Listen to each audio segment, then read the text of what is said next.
আসসালামু আলাইকুম। বাংলাদেশ বেতার গোপালগঞ্জ। খবর পড়ছি জান্নাতুল মাওয়া জেসিকা।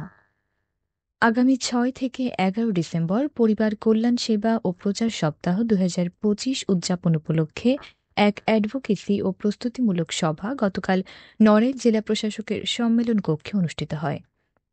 সভায় জেলা প্রশাসক ডক্টর মোহাম্মদ আব্দুল সালাম প্রধান অতিথি হিসেবে উপস্থিত ছিলেন। সভায় পরিবার কল্যাণ সেবা ও প্রচার সপ্তাহ ২০২৫-এর কর্মপরিকল্পনা সহ বিভিন্ন বিষয়ে বিস্তারিত আলোচনা করা হয় এবং এ সপ্তাহের সুফল সাধারণ জনগণের দোরগোড়ায় পৌঁছে দিতে সংশ্লিষ্টদের সজাগ থেকে কাজ করার উপর গুরুত্ব আরোপ করা হয়। জেলা পরিবার পরিকল্পনা বিভাগের উপপরিচালক আরিফ নূরের সভাপতিত্বে civil surgeon doctor Abdur Rashid, অতিরিক্ত জেলা প্রশাসক সার্বিক লিংকন বিশ্বাস সহ সংশ্লিষ্টরা এ সময় উপস্থিত ছিলেন। নড়াইলে বাংলাদেশ এনজিও ফাউন্ডেশন দিবস উপলক্ষে র্যালি ও আলোচনা সভা অনুষ্ঠিত হয়েছে। গতকাল সকালে জেলা প্রশাসকের কার্যালয়ের সামনে থেকে একটি র্যালি বের হয়ে আদালত সড়ক প্রদক্ষিণ শেষে একই স্থানে শেষ হয়।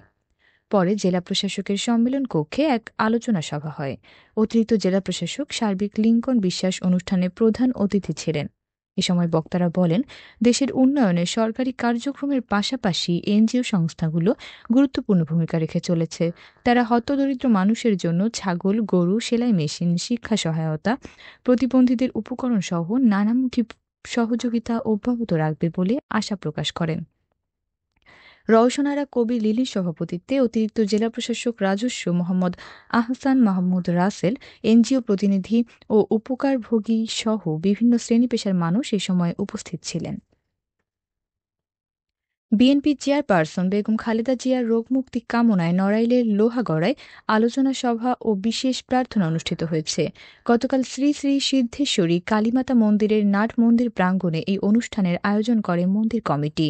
এতে লোহাগড়া উপজেলা বিএনপির সভাপতি আহাদুজ্জামান বাটু, সাধারণ সম্পাদক কাজী সুলতানুজ্জামান সেলিম সহ স্থানীয় নেতৃবৃন্দ উপস্থিত ছিলেন। সভা শেষে পবিত্র গীতা পাঠ ও বিশেষ প্রার্থনার মাধ্যমে খালেদা জিয়ার সুস্থতা কামনা করা হয়। গোপালগঞ্জে সাংবাদিক সেজে চাঁদাবাজি করার সময় মনিরুল ও শেখ হাকিম শেখ দুই ভুয়া সাংবাদিককে আটক করেছে যৌথ বাহিনী। গতকাল দুপুরে সদর উপজেলার ঘোনাপাড়া এলাকায় গোয়েন্দা তথ্যের ভিত্তিতে যৌথ বাহিনীর একটি টিম বিশেষ অভিযান চালিয়ে তাদের আটক করা হয়। পুলিশ জানায়, তারা বেশ কিছুদিন ধরে ভুয়া সাংবাদিক পরিচয়ে বাজারের বেকারি, মিষ্টির দোকান ও রেস্টুরেন্ট থেকে ভয়ভীতি দেখিয়ে চাঁদা আদায় করছিল বলে অভিযোগ পাওয়া গেছে। পরে গোয়েন্দা নজরদারি বাড়িয়ে তাদের আটক করা হয়। গোপালগঞ্জ সদর থানার ভারপ্রাপ্ত কর্মকর্তা মোহাম্মদ শাহ আলম জানান, তদন্ত শেষে প্রয়োজনীয় আইনানুগ ব্যবস্থা নেওয়া হবে। ঢাকা ভাঙ্গা এক্সপ্রেসওয়ের মাদারীপুর অংশে বাস ও ট্রাক সংঘর্ষে ৩ জন নিহত ও অন্তত ১৫ জন আহত হয়েছেন। গতকাল সকালে আড়িয়ালখা ব্রিজের ওপর এ দুর্ঘটনা ঘটে। পুলিশ জানায়, খুলনাগামী ওয়েলকাম পরিবহনের একটি যাত্রীবাহী বাস ব্রিজ এলাকায় পৌঁছালে সামনে থাকা একটি ট্রাকের পেছনে সজোরে ধাক্কা দেয়। এতে ঘটনাস্থলেই একজন প্রাণ হারান। আহতদের স্থানীয় হাসপাতালে নেওয়ার পর চিকিৎসাধীন অবস্থায় আরও ২ জনের মৃত্যু হয়। এ ঘটনায় সংশ্লিষ্ট থানায় মামলা দায়ের করা হয়েছে। শরীয়তপুরের ডামুডায় দুটি ব্যবসা প্রতিষ্ঠানে অভিযান চালিয়ে ১ লক্ষ টাকা জরিমানা আদায় করেছে উপজেলা প্রশাসন। গতকাল উপজেলার কাঠপট্টি এলাকায় এ অভিযান পরিচালনা করেন সহকারী কমিশনার মোহাম্মদ নাসির উদ্দিন। এ সময় অস্বাস্থ্যকর পরিবেশ, অনুমোদনহীন রং ব্যবহার এবং পচা ডিম দিয়ে খাদ্য তৈরির অভিযোগে ভাই ভাই বেকারি ও অপূর্ব মিষ্টি মেলাকে ১ লক্ষ টাকা জরিমানা করা হয়। এদিকে একই দিনে আরও একটি অভিযানে সদর উপজেলার আঙ্গারিয়া এলাকায় একটি ইটভাটায় ইট প্রস্তুত আইন লঙ্ঘনের দায়ে ১ লক্ষ টাকা জরিমানা করা হয়। জেলা প্রশাসকের সহকারী কমিশনার খালেদ মাহমুদ তামিম এ অভিযান পরিচালনা করেন। এ বিষয়ে পৃথক দুটি মামলা দায়ের করা হয়েছে।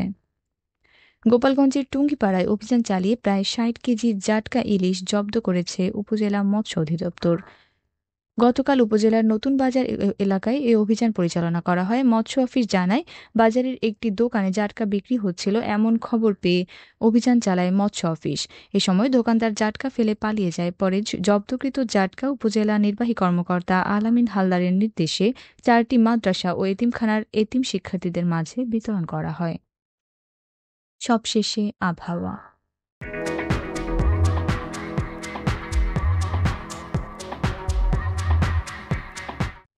আজ বেলা ১টা পর্যন্ত আবহাওয়ার পূর্বাভাসে বলা হয়েছে, দেশের অভ্যন্তরীণ নদীবন্দরসমূহের জন্য কোনো সতর্কবার্তা নেই এবং কোনো সংকেতও দেখাতে হবে না। খবর শেষ হলো। আমাদের পরবর্তী খবর প্রচারিত হবে সকাল ১০টা ৩০ মিনিটে বাংলায়।